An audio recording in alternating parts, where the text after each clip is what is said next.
promesses s'envolent et les avions restent, notre présence sous le couloir aérien d'atterrissage vers Roissy-Charles de Gaulle nous expose à de constantes nuisances sonores et environnementales. La transition du secteur aérien reste, à ce stade, encore une vaste illusion. Les habitants se remémorent parfois, avec émotion, les confinements de 2020 ou au-delà du contexte terrible, il y a la division du trafic par 4, le calme était retrouvé. Désormais, le flux est plus massif que jamais, toutes les 2 minutes les réacteurs, y compris la nuit, aux alentours de minuit par exemple, toujours en rase mode.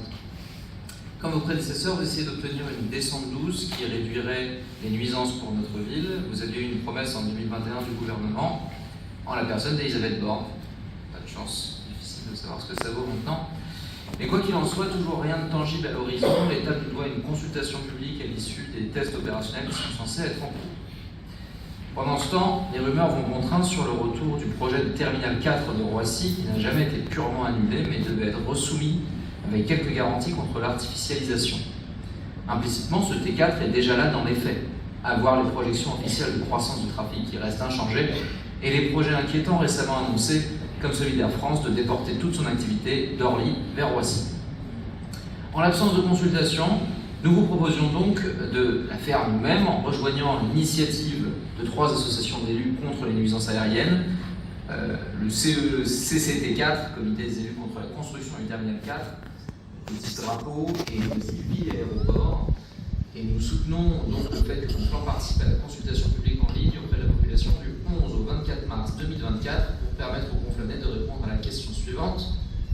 Pour votre santé et face à l'urgence climatique, souhaitez-vous la limitation des vols et leur interdiction la nuit entre 22 et 6 heures sur les aéroports de Roissy, Orly, Le Bourget et Beauvais?